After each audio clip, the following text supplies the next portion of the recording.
Hello friends, welcome back to our channel. ఈరోజు మనం ఈ వీడియోలో తెలుసుకుందాం బోనాల గురించి. బోనాల రోజు అతి దగ్గరలో ఉంది. ఈ నెల 28వ తారీఖుకి మనకి బోనాలు అనేది మనం చేసుకుంటున్నాం. అయితే ఈ బోనాల పండుగ రోజున మనం కానీ కేవలం ఈ ఒక్క పనిని కానీ చేస్తే అమ్మవారి కటాక్షం ఎల్లప్పుడూ మన మీద ఉంటుంది. బోనాల్ని చేసుకునే రోజు మనం కానీ ఈ 108 బియ్యపు గింజలతో కానీ ఈ ఒక్క పని చేసుకొని ఈ విధంగా కానీ పరిహారం చేసుకొని పూజ చేసుకుంటే ఇక మీకు ఎటువంటి కష్టాలు అనేవి ఉండవు. ఆ అమ్మవారే స్వయంగా మీ ఇంటికి నడుచుకుంటూ వస్తుంది. అలాగే దగ్గరుండి ఒక తల్లి బిడ్డను చూసుకున్నట్టుగా మిమ్మల్ని కాపాడుతూ ఉంటుంది. అయితే ఫ్రెండ్స్, ఇక లేట్ చేయకుండా మనం వీడియోలోకి వెళ్ళిపోదాం. అలాగే వీడియోలోకి వెళ్ళబోయే ముందు మీలో ఎవరైనా ఇంకా మా ఛానల్ని సబ్స్క్రైబ్ చేయకపోతే వెంటనే సబ్స్క్రైబ్ చేయండి. పక్కనే ఉన్న బెల్ ఐకాన్ని ప్రెస్ చేయండి. ఆల్ అని క్లిక్ చేయండి. అప్పుడే మేము పెట్టేటువంటి అన్ని ఇంట్రెస్టింగ్ వీడియోస్ వెంటనే నోటిఫికేషన్ రూపంలో మొట్టమొదటిగా మీ దగ్గరికి వచ్చేస్తుంది. బోనాల పండుగ అనగానే మనందరికీ ఎంతో ఆనందంగా ఉల్లాసంగా ఉంటూ ఉంటుంది. ఎందుకనంటే ఆ రోజు మనకి తెలియని ఏదో ఒక సంతోషం అనేది మన మనసులోకి వస్తూ ఉంటుంది. మనకే కాదు, ప్రతి ఒక్కరికి. ఎందుకంటే స్వయాన మన అమ్మవారిని ఇంటికి ఆహ్వానిస్తూ ఉంటాం కాబట్టి మనకి చాలా మంచి జరుగుతుంది. ఇంకా ఇక్కడి నుంచి మన బాధలన్నీ తీరిపోతాయి అని చెప్పి ప్రతి ఒక్కళ్ళు చాలా ఆనందంగా ఉల్లాసంగా ఉంటూ ఉంటారు. ఫ్రెండ్స్, అసలు బోనాలు ఎందుకు జరుపుకుంటారు? బోనాలు అనేది ఏదైతే ఉందో అది మనకి చాలా పూర్వకాలం నుంచి ఆచారంగా వస్తుంది. ఒకప్పుడు మనకి మన ప్రాంతంలో ఎక్కువ శాతంగా కరువు పట్టడం, అలాగే చిన్నపిల్లలకి అందరికీ ఎక్కువ శాతంగా మలేరియా ఎఫెక్ట్ అనేది రావటం అనేది జరిగింది. ఇక అలా జరగటంతో అందరూ ఆ టైంలో అమ్మవారికి ఆగ్రహం కలిగింది. అందుకని అమ్మవారి అనుగ్రహం మనకి కావాలని చెప్పేసి అప్పట్లో వాళ్ళు తిరణాలు చేసి అమ్మవారికి బోనాలు అనేది పెట్టడం స్టార్ట్ చేశారు. ఇంకా అది అక్కడి నుంచి అలా ఆచారంగా వస్తుంది. దీనికి ఈ ఒక్కటే ఎగ్జాంపుల్ కాదు ఫ్రెండ్స్, దీనికి మించిన కూడా చాలా ఉన్నాయి. ఒకప్పుడు మనకి మూసీ నది ఏదైతే ఉందో అది బాగా పొంగి అక్కడ వందలాది మంది ఆ నదిలోకి మొత్తము అంటే ఆ వచ్చిన పొంగు నీరులో అనేటప్పటికీ అందరూ చాలామంది మృతి చెందారనమాట. ఆ సమయంలో కూడా ఇలాగే అమ్మవారికి పూజ చేయటం వలన అంత మంచి జరిగిందని చెప్పేసి అప్పటి నుంచి నమ్మకం అనేది ఉంది.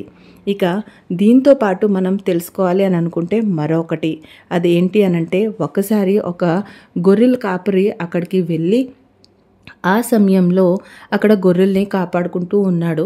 ఆ టైంలో ఇలాగే జరిగి ఏదో పెద్ద ప్రమాదంలాగా జరిగి ఒక్కసారిగా అసలు అర్థం కాలేదనమాట ఏం జరిగిందా అనేది. గొర్రెలన్నీ ఒకేసారి చనిపోయినట్టుగా అక్కడ పడిపోయినాయి అంట.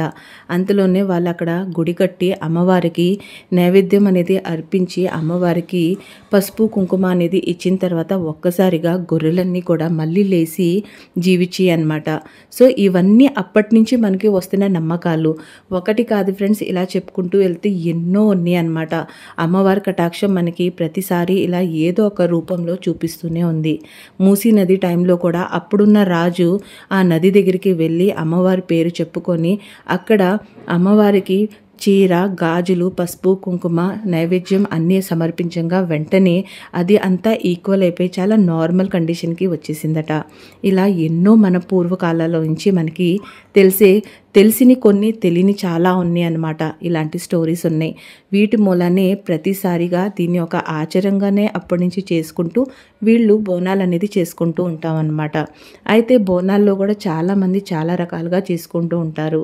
అయితే ఏ పద్ధతి చాలా కరెక్ట్ అనేది మనం తెలుసుకోవాలి అని అనుకుంటే ఎవరి ఇష్టం వాళ్ళది. వాళ్ళకి ఎలా వాళ్ళ పెద్దవాళ్ళు చెప్తూ ఉంటారో అలా చేసుకుంటూ వస్తారు. యాక్చువల్గా ఎలా చేస్తారు అనేది ఇప్పుడు మనం తెలుసుకుందాం. చాలామంది వాళ్ళు బోనాలు ఎత్తాలి అనుకునేది ఏ విధంగా అయితే అనుకుంటారో ఆ టైప్లో వాళ్ళు చేసుకుంటారు. మామూలుగా అయితే బోనాలు అనేది ఏదైతే ఉంటుందో దాన్ని మనము మట్టిది సంబంధించిన మనకి కుండలాగా ఉంటుంది, దాన్ని తెచ్చుకుంటాము ఇంటికి. మట్టి దాంతో కాకపోతే ఇత్తడి దాంతో మనం బోనాలు అనేది తీసుకోవచ్చు. దానికి మించి ఇంక వేరేది ఏది కూడా వాడకూడదు. అయితే మట్టిది లేదంటే ఇత్తడిది మనం తీసుకోవాలి. మట్టిది అయితేనే చాలా మంచిది. ఇప్పుడైతే జనాలు కొంచెం డబ్బుందనంగా రకరకాలు మారుస్తూ ఉన్నారు. బట్ మనకి పూర్వకాలం నుంచి అమ్మవారికి మనం ఎప్పుడు కూడా మట్టి కుండలోనే తీసుకెళ్తాం. అది మన ఆచారం. దాన్ని తీసుకొచ్చి ఇంట్లో చక్కగా మట్టి కుండని మనం శుభ్రంగా కడిగేసేసి దాంట్లో అన్నం అనేది ఏదైతే ఉంటుందో దాన్ని మనం ఉడికిస్తూ ఉంటాం అన్నమాట. ఫస్ట్ చాలామంది అయితే ఏం చేస్తారంటే కుండని తెచ్చుకొని దాంట్లో పెట్టేసేసి చేస్తూ ఉంటారు. అలా కాకుండా మనం ఫస్ట్ కుండని చక్కగా శుభ్రం కడిగేసి దాంట్లో మీరు అనుకున్నంత బియ్యాన్ని వేసి దాంట్లోనే ఎగిరేలాగా అన్నం పొంగొచ్చి కుండంతా పడేలాగా కాకుండా దాంట్లోనే ఎగిరేలాగా మనం అన్నాన్ని వండుకుంటాము. ఇక అన్నాన్ని వండుకునేటప్పుడు కొంతమంది అయితే దాంట్లో పసుపు వేసి కేవలం అన్నం ఉడికేటప్పుడు గ్లాస్ బియ్యానికి 2 గ్లాసులు నీళ్ళు పోసేసి పసుపు వేసేసి దాంట్లో అన్నాన్ని ఎగరబెట్టేసి చేస్తారు.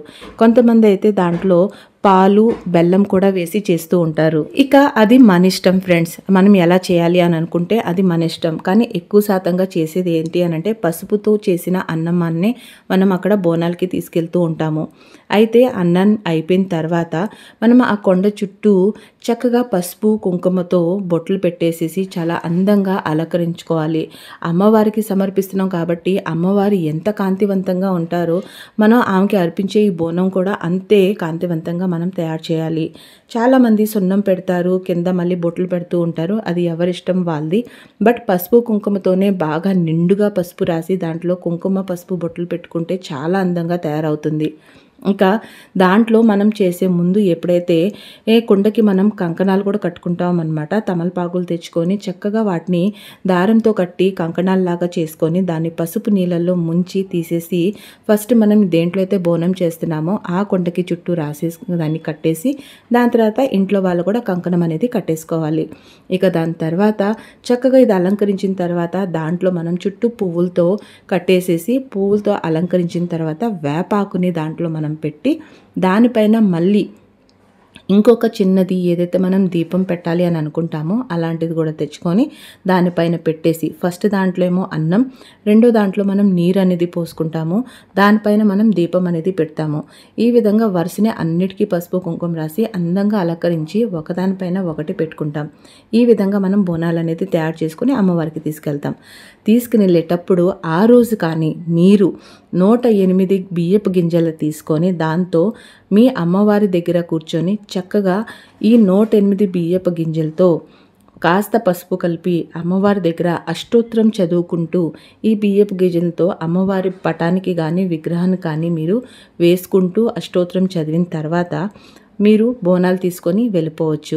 మరుసటి రోజు చక్కగా మీరు దీపం పెట్టేసి దీపం కొండెక్కిన తర్వాత ఆ 108 బియ్యపు గింజలు ఏవైతే ఉన్నాయో వాటిని చక్కగా ఒక ఎర్రటి లేదంటే పసుపు గుడ్డలోకి కట్టేసి చక్కగా మీ బీరువా ఎక్కడైతే ఉందో ఎక్కడైతే మీరు డబ్బులు దాచుకుంటారో అటువంటి ప్లేస్లో కానీ దీన్ని జాగ్రత్త పరుచుకుంటే ఇంకా సరిపోతుంది ఫ్రెండ్స్. ఈ విధంగా మీరు చేసుకుంటే ఖచ్చితంగా అమ్మవారి అనుగ్రహం మీకు కలుగుతుంది. ఎటువంటి ఇబ్బంది అనేది మీకు కలగకుండా చాలా బాగా మీకు ప్రతి ఒక్క పనుల్లో విజయం అనేది సాధిస్తారు. ఈ విధంగా ఖచ్చితంగా చేయండి ఫ్రెండ్స్. మీకు తెలిసిన వాళ్ళకి కూడా మీరు చెప్పండి. ఇలా చేస్తే చాలా మంచి ఫలితం అనేది దొరుకుతుంది. అయితే ఇక్కడ మీరు ఎవరు చేయొచ్చు అంటే ఇంట్లో ఆడపిల్లలు ఆడవాళ్ళు ఎవరైనా చేయొచ్చు, చేసి దీన్ని చేసుకోవచ్చు అనమాట. సో ఫ్రెండ్స్ ఈ రోజుకి ఇంతవరకే. మీకు కానీ మా ఈ వీడియో నచ్చినట్లయితే తప్పకుండా